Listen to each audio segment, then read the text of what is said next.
Hello and welcome to the Majlis Podcast, ready for everyday liberties, current affairs talk show focusing on Central Asia. I'm Mohammed Tahir, host of the Majlis and ready for everyday liberties media manager here in Washington, D.C.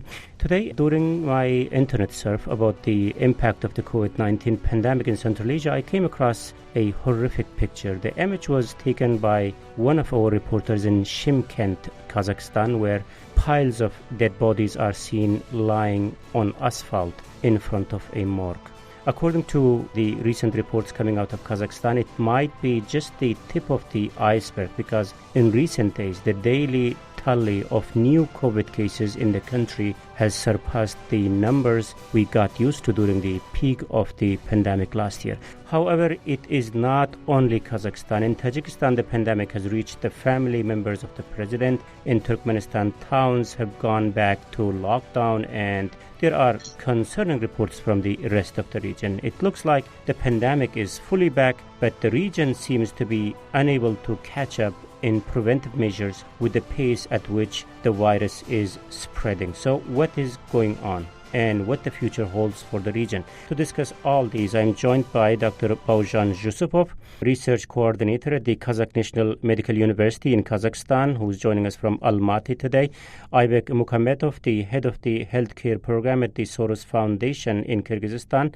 Aybek is joining us from Bishkek. Farukh Yusupi, the director of Radio Free Liberties Turkmen Service, joining us from Prague. And Bruce Pannier, the editor of Radio Free Liberties Central Asia blog, Kishlok Owazi, also joining us from Prague. Thank you very much, colleagues, for joining us today. So let's start with you, Dr. Yusupov. So could you please paint us the overall picture of the pandemic in Kazakhstan? What we hear from news, as I was just talking about a little bit earlier, is that the official number of daily infection is around 8,000 these days, which seems way higher than during the earlier peak of the infection last year. So why we are here? I think that when we compare situation in this year with the situation of the last year, we may do a wrong conclusion about magnitude of epidemic. I believe that we experienced a much worse situation last year, even if only 2,000 cases were reported then. Okay. According to Kazakh National Statistical Bureau, exit mortality in July of the last year was around 20,000 people. So it means that roughly... Dr. Yusupov, we don't hear you. Dr. Yusupov? I think he has bad connection. It looks like he does. I hope he will be able to join us. So, Aybek, how's the situation in Kyrgyzstan? As for the last days, I could say that the epidemic curve is going down.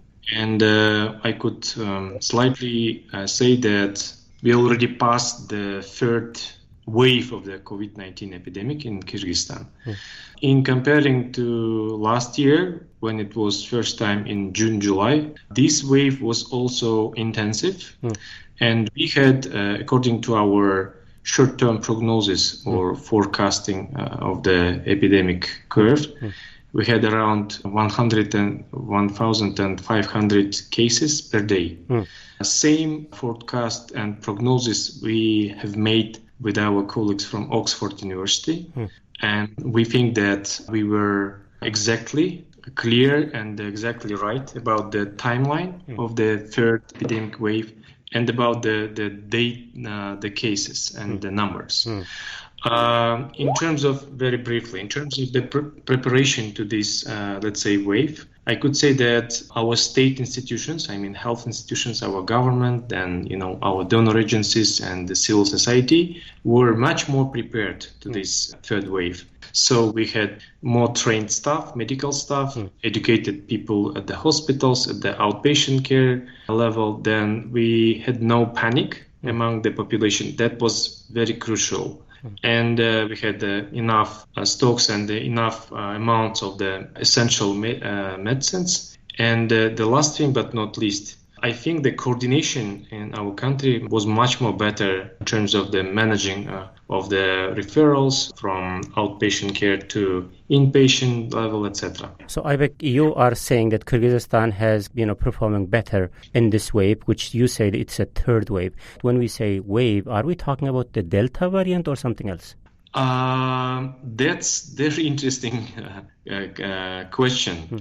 Here we still have discussions in our country because according to the data from the Ministry of Health, the official data, which we had already in the beginning of April, our Minister of Health and our colleagues from the Ministry of Health announced and presented officially that from the cases which were tested in February, so we know that we are delivering the analysis for another countries for this special procedure to do sequencing of the strains.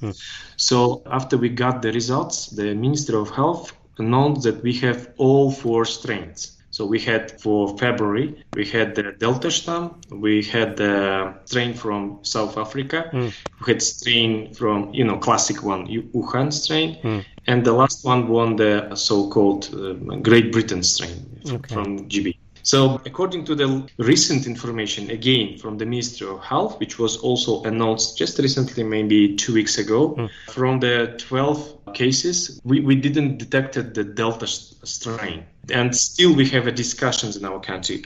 If we are facing Delta strain COVID-19 third wave or not, that's still a discussion. I certainly have a follow-up question on that, but Dr. Yusupov is back. We cut off. In the meantime, we ended up talking about Kyrgyzstan, and we have Aybek Mukametov from there. And he's saying that compared to the last year, Kyrgyzstan is performing much better in terms of number of cases, in terms of the preventive measures.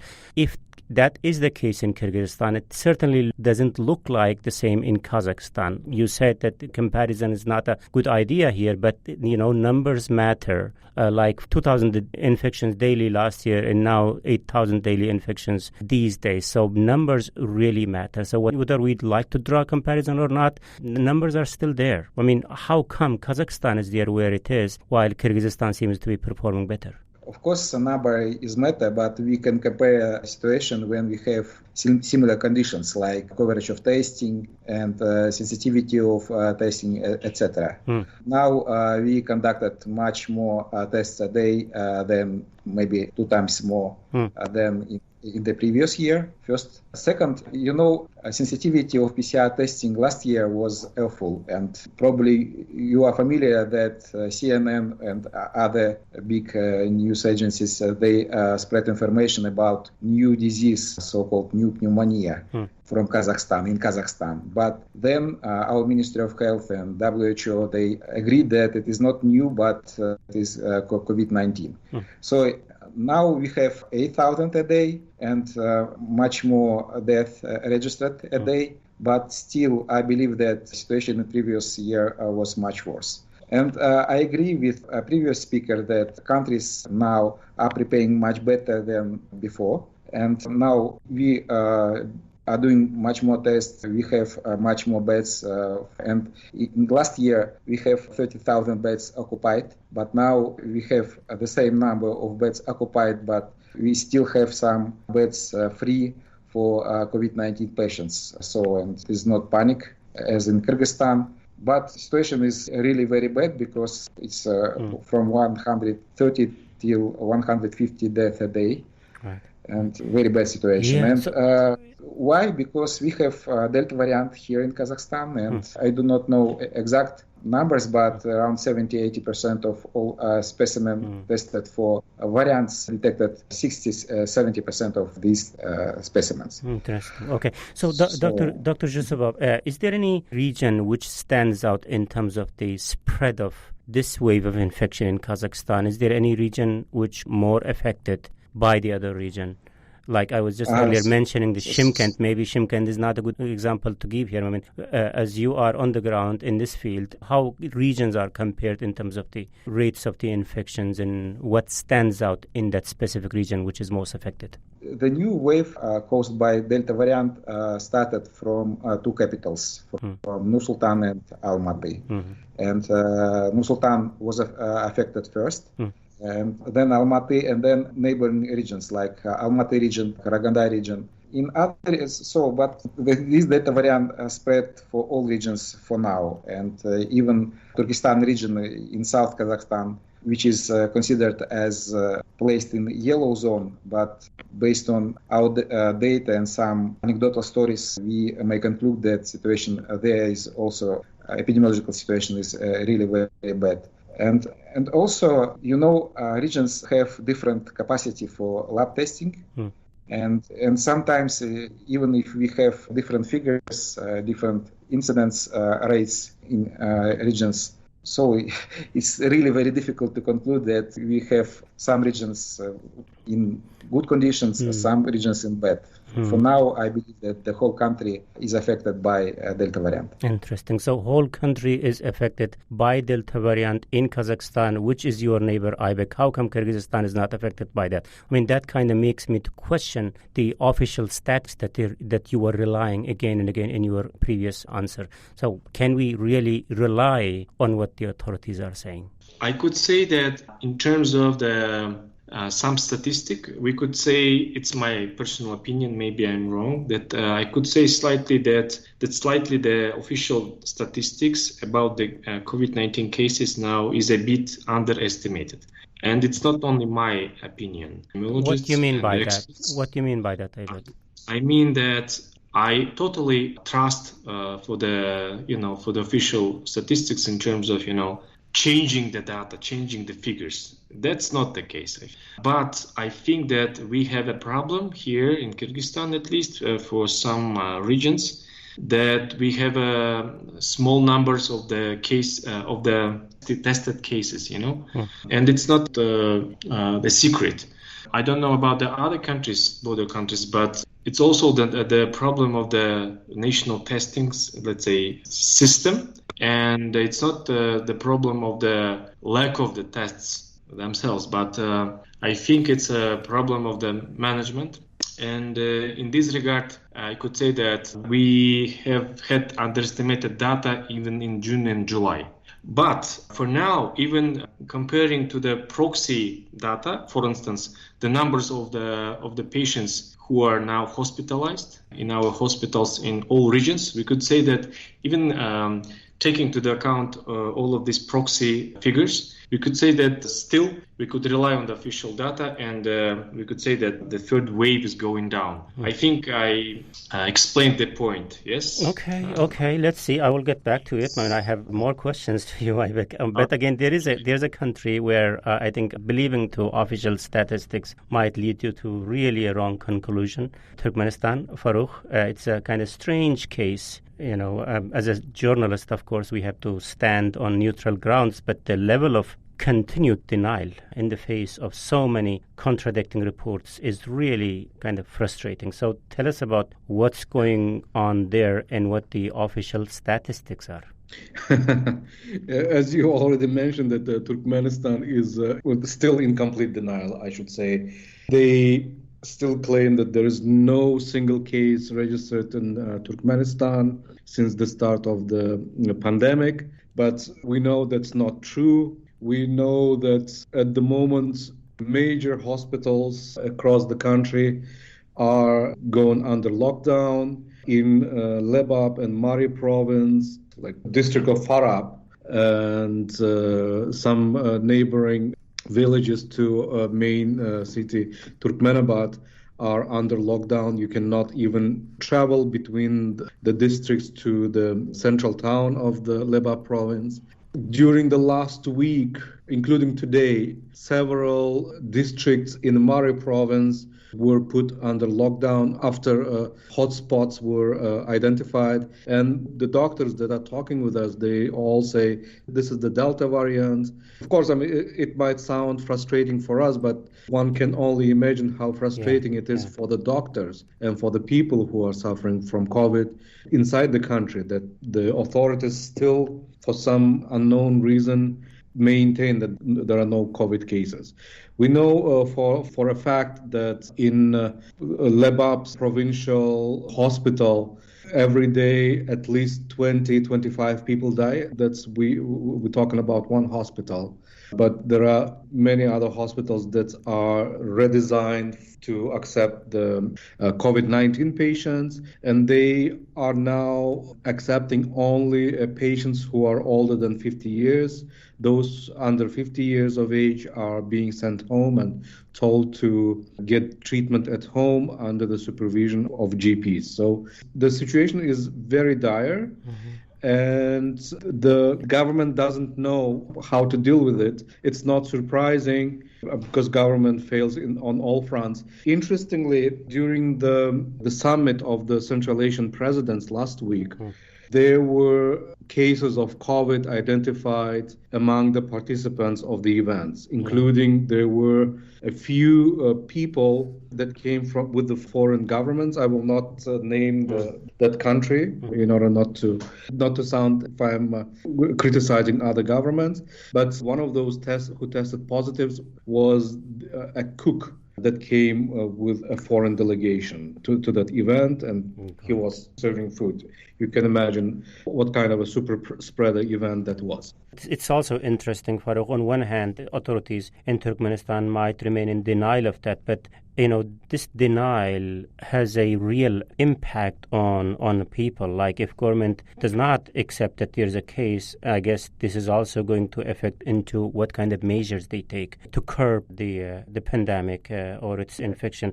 We are talking about too much about Turkmenistan, Bruce. I will come to you to talk about Tajikistan in a second. So what I was trying to say is, Farooq, like I'm talking about here now in terms of the measures, how the Turkmenistan's denials affect it is measures that the authorities are taking in the country. So even in Central Asian context, over the past months, we have seen markets being closed, offices being closed, academic institutions being closed, and switching into a remote working environment. Has there been anything like this happening recently? As you say, the cases are again rising in the country? You are right. I mean, if you don't recognize the problem, how can you solve it? In terms of going back on lockdown, yes, Turkmenistan, first of all, they canceled the international flights last year, and they, as far as we know, they are not planning to resume them until at least March of 2022. But last week, they canceled the flights between the regions. There are only flights now operating between the capital, Ashgabat, and to provincial capitals, but no flights between the provincial capitals. For example, you cannot fly from Mari to Dashovuz or from Turkmenabad to Balkanabad. So all the flights are canceled. Also, they reduced number of trains between the regions. And as I said, they completely shut down movement between many regions. Even within one region, you cannot travel from one town to another one at the moment. So even in a funny situation, Turkmen government forces so-called budget workers to buy vacation packages to Avaza in order to get some revenues. But for traveling to Avaza, those people have to go through hell of checkups, like they have to get PCR tests, they have to get certificates from various medical organizations in order to be eligible to travel to Avaza. So it's a very funny situation, but not, funny in the sense of tragic, how people are suffering from it. So on that kind of a tragic, funny situation, Bruce, in the case of Tajikistan, the president's family members are among the victims, I guess, of the COVID-19. A couple of days ago, there was a funny, tragic news trending on Twitter in which the nephews of Tajik president said to have beaten up severely the health minister because their mother passed away of COVID-19 infection. So what's the situation in Tajikistan? Boy, now what's the situation? I suppose that's a big question for a lot of people. They were late even admitting they had any cases, if you remember. It wasn't until, I believe, late April last year that they finally admitted that they had cases in the country. And then right away, it wasn't just one, but it was like right away they said, okay, well, we found it and like 7 people got it. And then it went up for a while, but it was never at the levels of some of the other, really all the other Central Asian states, Turkmenistan, as we've heard, where they had 0 officially. But then the Tajik government said at the start of this year that they'd won the battle against COVID. and they didn't have any more cases. But, recently there was always a lot of doubts, even when they said they had it, everyone figured the figures were way, way low, and then when they said that they didn't have it anymore and they'd won the battle and all that kind of stuff, nobody believed that either. So all of a sudden it came back, a little more than a month ago, they had to admit that there were cases in the country again, and like you said, it even hit Rahman's family. Why the nephews would take this out on the health minister, I don't know. Why Rahman's sister didn't get a vaccine, it amazes me. I'm not sure what's going on. They're certainly getting a lot of deliveries of the vaccine from all around the world. Yeah. There's not enough for everyone, but there's enough for a lot of people. And you would have figured the first family would have gotten it for sure. But, just to put this in perspective, now what we got in Tajikistan to compare it to with the other states, right? Tajikistan officially says that it has recorded less than 16,000 cases of COVID since it started, right? Kyrgyzstan has reported 170,000 cases since it started, and Kazakhstan's reported 665,000 since it started, right? Mm-hmm. Now, Tajikistan 9.5 million people, Kyrgyzstan 6.5 million people, and yet Kyrgyzstan has 170,000 cases, and Tajikistan has 15,000 cases. Something's wrong. And Tajikistan only has officially 123 deaths, but I couldn't say how many officials have died, but there's been a lot of officials, not just in Rahman's family, but a lot of officials, former and current, that have died, and people in the military that have died, and just them alone, the reports of just the people, government employees that have died, seems to me like it would already be about 123. But the fact that Rahman's sister can die of this, she would have had access to much better medical care than the average citizen, shows you, or at least gives you a hint of what it must be like for the rest of the citizens of that country who don't need access to medical attention, and maybe haven't got, the vaccine yet. So, it's clearly far, far worse than the Tajik government has so far admitted. And just for the sake of time, we also need to be moving very quickly. So in Uzbekistan, Bruce, the latest report I have seen coming out of our Uzbek service, Ozotlik, authorities there are opening up mosques, I guess, for Friday prayers again. I guess things are better in Uzbekistan compared to the others? Again, we don't know. The number of reported daily cases has gone up. It's still really, really suspiciously very, very low.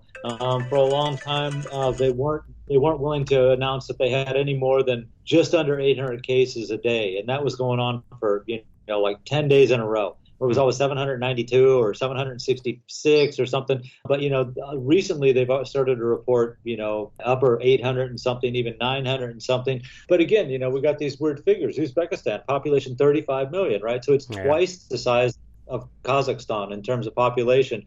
And yet they only have 140,000 reported cases, which is like 25% of the number of cases that Kazakhstan's reported or something, which doesn't seem credible. They only have 956 deaths. Kazakhstan has more than 7,000 people they've reported as dead. Now, how do you pull that off in a country of 35 million people?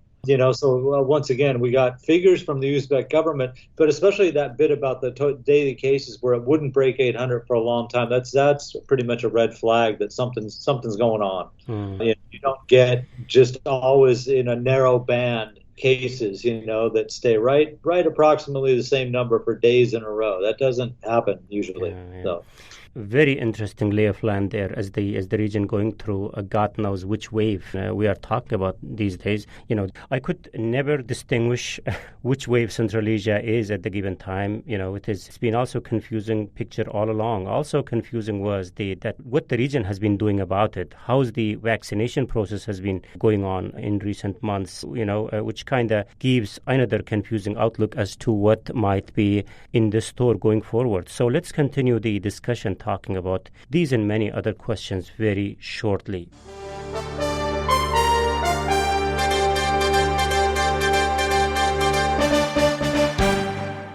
First, let me recap the debate that today on the Majlis Podcast I'm joined by Dr. Baurjan Yusupov, Research Coordinator at the Kazakh National Medical University in Kazakhstan, Aybek Mukammetov, the Head of the Healthcare Program at the Soros Foundation in Kyrgyzstan, Faruk Yusufi, the Director of Radio Free Breda Liberties Turkmen Service, and Bruce Pannier, the Editor of Radio Free Breda Liberties Central Asia blog, Kishlok Owazi.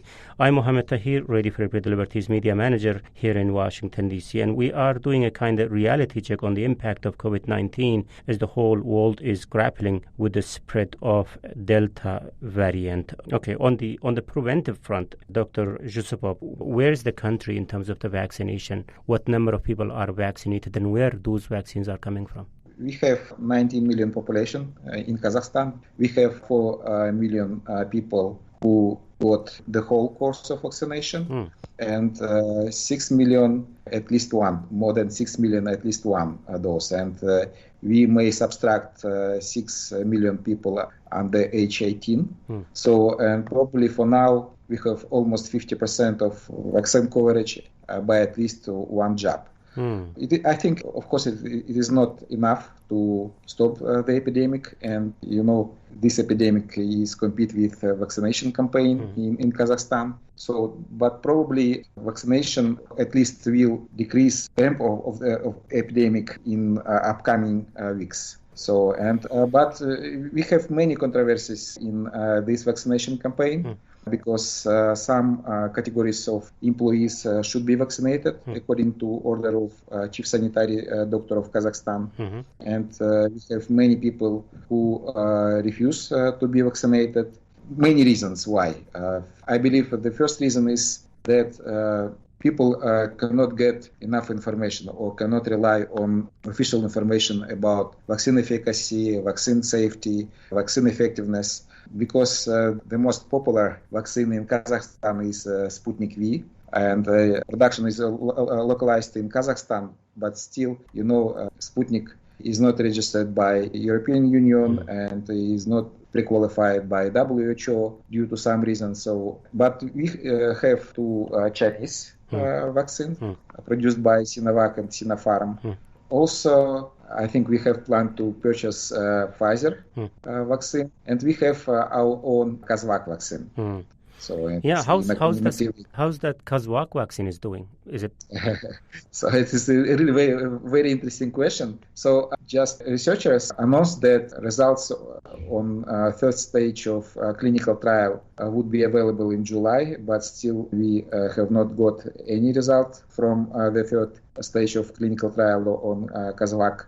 But as it was announced, Kazvak is available in some cities, in some regions of Kazakhstan. But the trial period, the trial proportion of Kazvak in the whole amount of vaccine is relatively small. But you are saying that the result of the third trial is not yet public, but still the Kazvak is applied, like it's being used at the moment as a preventive measures? Kazvak got emergency use approval by Kazakh Ministry of Health in December, I believe. And under this authorization, Kazvak is distributed now among population, so it's not full authorized for use. Interesting, but still like 50% of vaccination coverage, at least one jab in Kazakhstan. That's among adult population. Adult population, okay. So you are also saying that there are still some hesitancy in terms of whether to get the vaccine or not. I mean, is there any policy decision coming up in terms of whether, there are countries who are talking about mandating a vaccination in the country. Is there anything like that is happening in Kazakhstan? I mentioned that some categories of employees should be vaccinated. That's per the policy. So, yes. So, for example, medical personnel, teachers, and all employees working in service should be vaccinated. Who have direct contact with clients. Yeah. So what happens if they don't get vaccinated? I believe employer will be fined, and these people will not be allowed to work. And vaccines are, I expect, available widely if anyone wants to take and just goes and takes it, right? Yeah, we have vaccines in medical facilities and even in malls. And but people just prefer to get some vaccines approved by WHO, for example. They are waiting Sinopharm or Sinovac vaccines, or even they hope to get Pfizer vaccine in the future, that just to postpone their decision to be vaccinated because these vaccines are still not available in Kazakhstan. So what is available is the Russian Sputnik V? Sputnik V and Kazvak. Now it was announced that Sinopharm vaccine will be available very, very soon.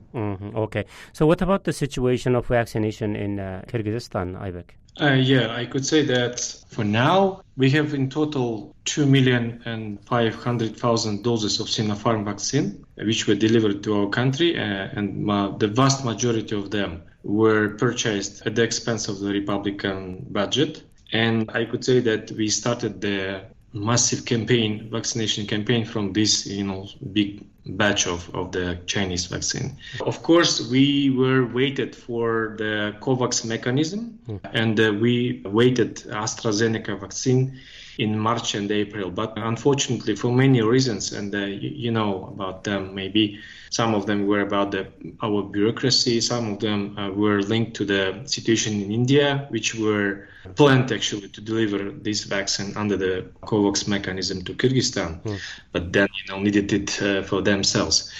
But finally, we got under the COVAX mechanism more than 220 doses of AstraZeneca, and we have been donated from Azerbaijan 40,000 of doses just recently.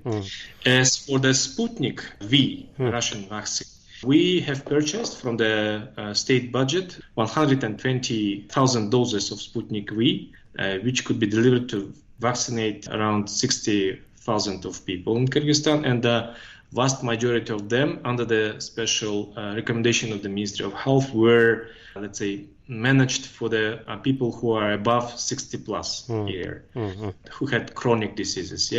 So the last thing about the Sputnik V, we actually waited from the Russian Federation some donations from, let's say, February, but unfortunately for many reasons, and we don't know all of them, they still not delivered this donation to Kyrgyzstan.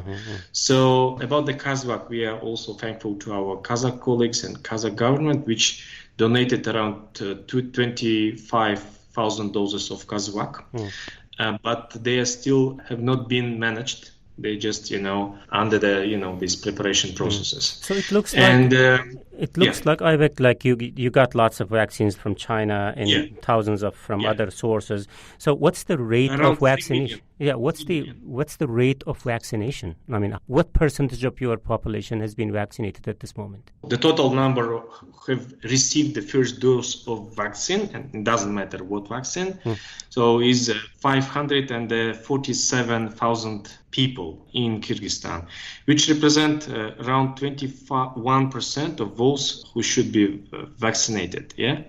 And we have more than 188,000 people who received the full vaccination, which represents 7% of the number of people to be vaccinated. Very small, isn't it? Very small percentage. Very small. Unfortunately, very small. And the dynamic is still poor, I could say. And it's also the official position of our government is that we still have a poor dynamic of vaccination campaign. And as our colleague from Kazakhstan said, Dr. Bauzhan, among our population, we still have these myths and some misunderstanding of the, efficacy of the vaccines, of some, maybe side effects, and some cases when people were dying, but there is still, examination going on from what reason they died. It's not might be vaccine, the cause of this death.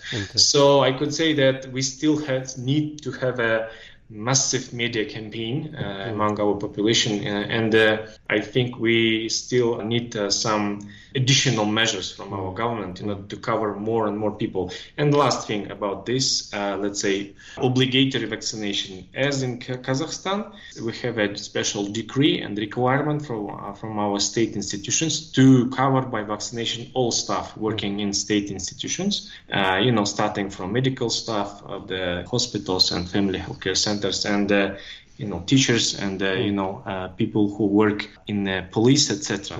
But still, we have a lot of huge amount of people who are working in so-called informal sector of our economy.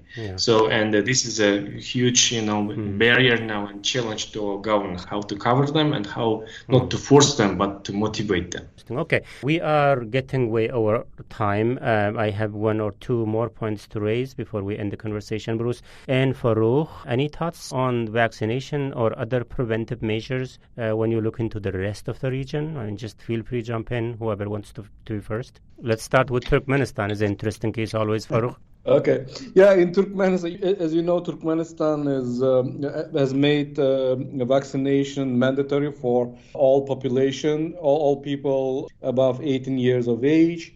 But the vaccination push is in disarray, as anything would be in Turkmenistan. They were vaccinating people, but we don't know how those vaccines were administered, because we hear that there were quite severe side effects, including deaths among those vaccinated.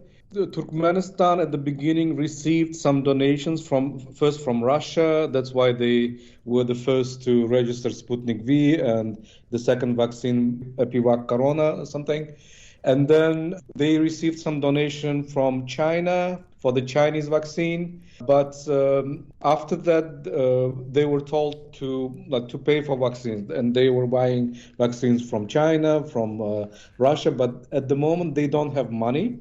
And that's why, as of this week, they started charging people for the vaccines. So we know that they are charging anywhere from 150 to 200 manats per dose. That's quite considerable money in Turkmenistan, given that the average salary is 1,200 manats. And in Turkmenistan, there also was vaccine misinformation or disinformation, whatever you call it.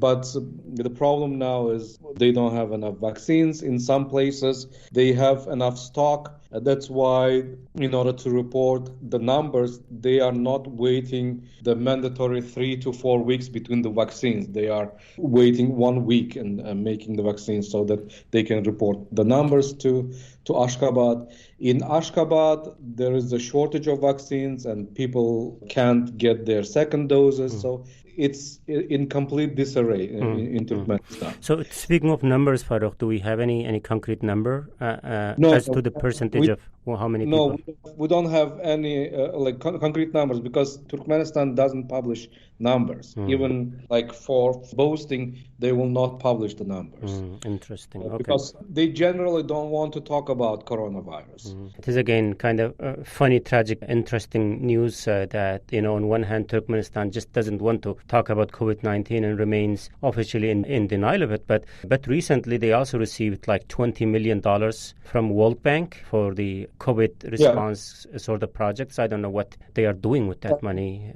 It was not given by World Bank as a gesture. It was requested by the Turkmen government, by the way. Interesting. So, Bruce, of course, we have to talk about Uzbekistan, but also, is there any question that boggles your mind that I'm skipping? I mean, our guests especially from Kyrgyzstan and Kazakhstan, they have great insight as to what the lay of land is in terms of the government responses. So please feel free to jump in, ask if you have any question.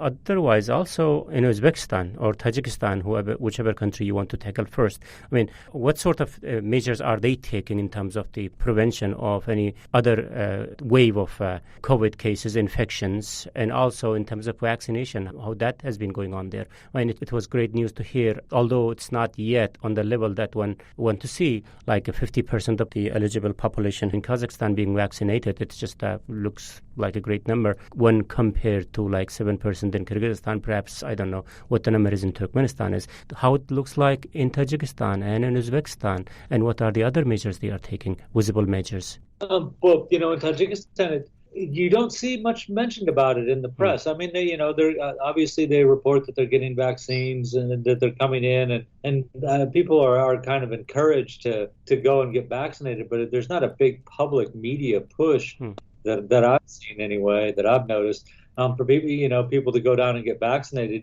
despite the fact that it's hit Rahman's family. I mean, not just his sister, but one of his sons-in-law came down with it too. And there's other people that they think might have got it that are in that family. Uzbekistan's very different.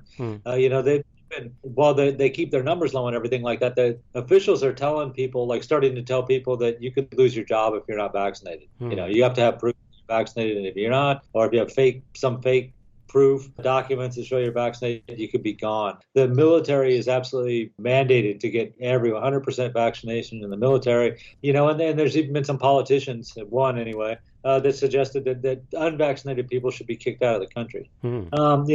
There's a real hardcore message that officials are spreading that are, that's basically you should get vaccinated or it's going to be trouble for you.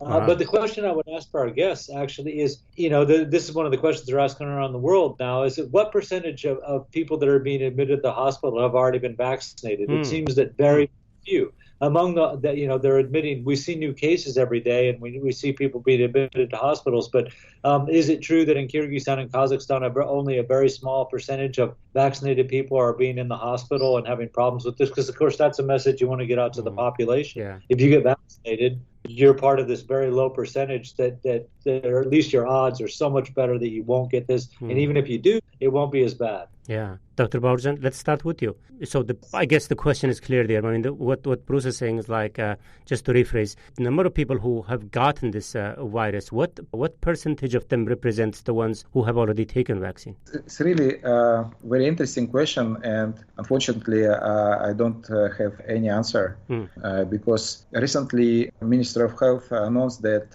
only 0.1% of all cases registered, COVID-19 registered, were vaccinated. So, but still, we have a relatively developed medical information system in place, but many of these systems are not integrated with each other, and we don't have any just precise figures about number of patients in hospitals already vaccinated or number of deaths among vaccinated.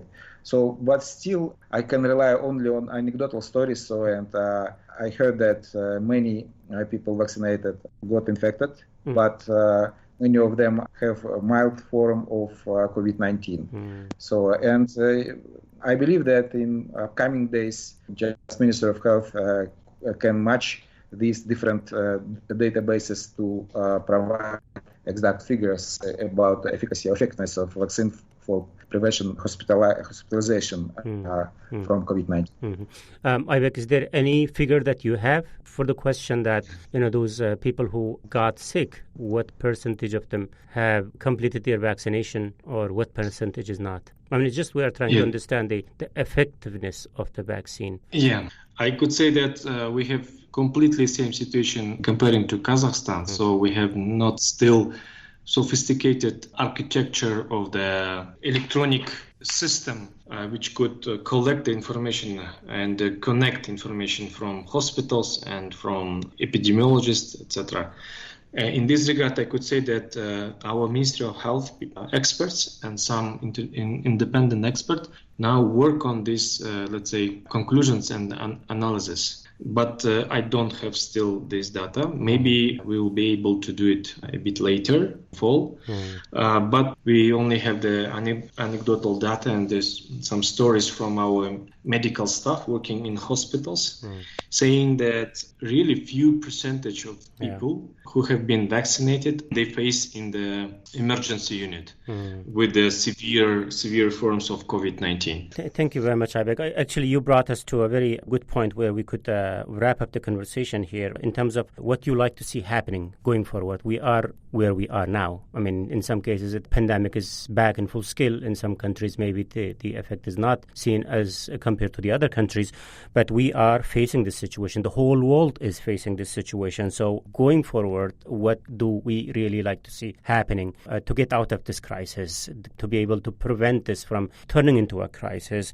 So let's end the conversation with final question. Maybe Dr. Yusupov, you are in the middle of this thing. You have seen this in the country, Kazakhstan, trying to deal with the situation for the last 1.5 years now. Having that in mind, and again, being in the middle of this kind of pandemic, going forward, what do you like to see happening that can lead us into a brighter day? So maybe in the beginning of this year, I could predict something. I expected that this pandemic would end by the end of this year. For now, I'm not really very sure about future epidemiological situation, but I understand completely that vaccination is key for prevention, for combat COVID-19 pandemic. But at least we can expect some new variants and, many messages from different countries of the world that effectiveness of vaccine for Delta variant is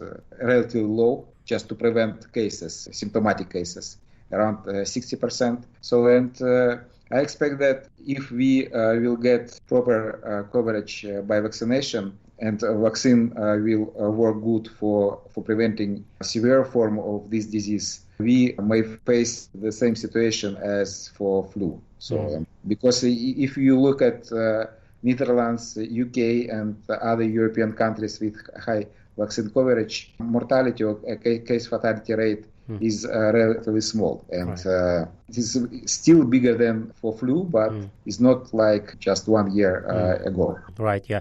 The same question to all of you, and then with that we are going to wrap up the conversation here. I mean, this is the saying, like these days, like unless whole world is safe, no one is safe. So we have also this experience of over the past 1.5 years of dealing with this situation. So going forward, what are the sort of wish lists, Bruce, Farouk, or Aybek, you would like to see Central Asian authorities to take so that we are out of this crisis? What are the items in your wish list to see happening? Okay. I think if we talk about Turkmenistan and frankly other countries too, I think they should start giving true information, like starting with Turkmenistan. They should admit that there is a problem and the problem is very serious, and start solving the problem. Like we see that Kazakhstan has been a champion in the region in terms of giving more or less true statistical numbers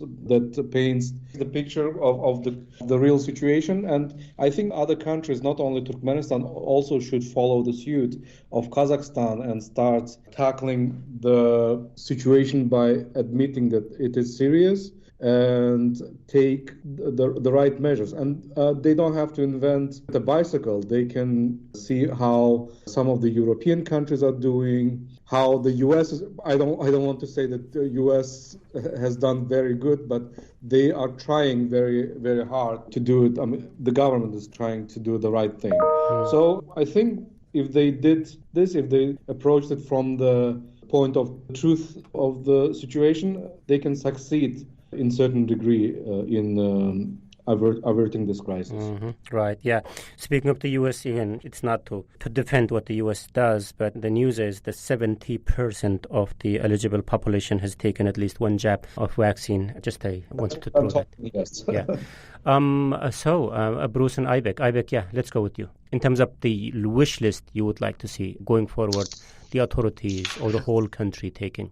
My wish list is same like in last year. So we should have and we should maintain fast, effective vaccination campaign in our countries, at least in Kyrgyzstan.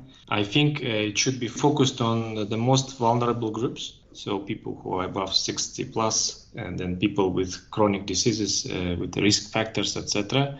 Then I think we need our authorities and state institutions and government should invest more to the health system strengthening and to the emergency preparedness, to the next phases of waves of COVID-19 epidemic in our countries, and maybe to the future challenges in terms of pandemics. Then the last thing but not least, I think we need to be also prepared in terms of analysis of the situation, in terms of prognosis, forecasting, and mathematic modeling. Yeah, okay, Bruce, your wish list. And also, I was just wondering, like these 5 countries in Central Asia, and in terms of the policy, it looks like they have relatively different approaches compared to each other. In some countries, like there is no way out of not taking the vaccine. In some countries, it looks like a little bit loose. I was just wondering whether mandating vaccination should be one of the options in terms of the wish lists going forward. Well, I don't know. That's tough. Some people just don't want to get it, amazingly. But yeah, I mean, obviously, I would say My wish list would be that everyone would get vaccinated. On the wish list in the meantime would be that people continue to take this seriously. You mentioned that, Uzbekistan had opened up the mosque for Friday prayers again.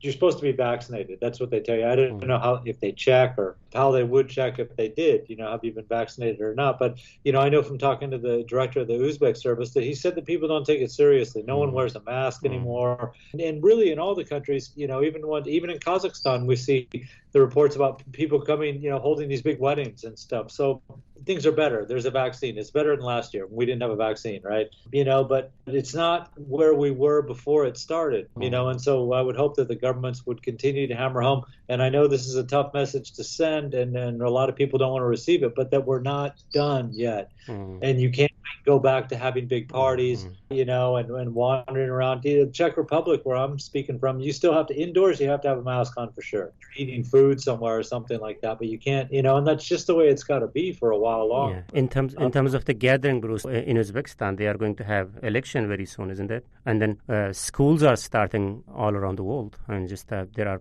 kind of main events to look at how authorities are going to tackle that.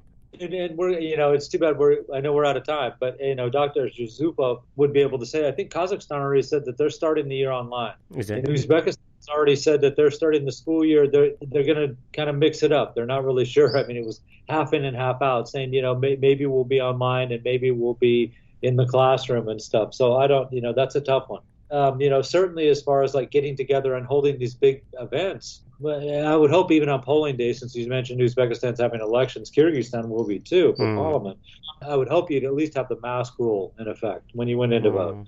But yeah, this is something you got to tell people that I know nobody likes it. I want it to be better, but you for a little while longer, if you don't want to keep doing this for years and years, you gotta wear the mask and avoid big social gatherings and things like that. Certainly. Thank you very much, Bruce. So just in one sentence, if you like to, Dr. Yusupov, in terms of the schools, what are the plans for schools in Kazakhstan going forward? I mean, it's starting, I guess, in a month or less than a month? Yeah, you are right. And Ministry of Health and Ministry of Education announced that the school year will start on the 1st September. So, nobody, I believe, says something else about this. And we are preparing for this, and we are expecting, of course, increasing number of COVID-19 cases. But all teachers are recommended to be vaccinated first. What about students, Dr. Yusupov? Students the same. All schools and universities, colleges will start on 1st of September. I'm saying the requirement also applies for the students? For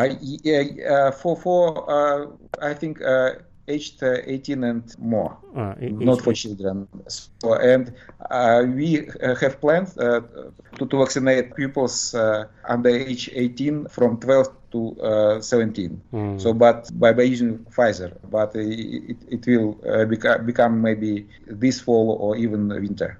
Yeah, I think there are more to talk about this, but we are out of time. Maybe we will get back to it. So with this, thank you very much, colleagues. Dr. Baurjan Yusupov, a research coordinator at the Kazakh National Medical University. Also, big thanks to Aybek Muhammed, the head of the healthcare program at the Soros Foundation in Kyrgyzstan. Farokh Yusufi, the director of Radio Free Liberties Turkmen service, and Bruce Pannier, the editor of Radio Free Liberties Central Asia blog, Kishlok Owazi. Thank you very much, colleagues, for your time today. And this is it from me, Mohammed Tahir, Radio Free Liberties media manager and host of the Majlis Podcast here in Washington, D.C. Until next week, bye-bye.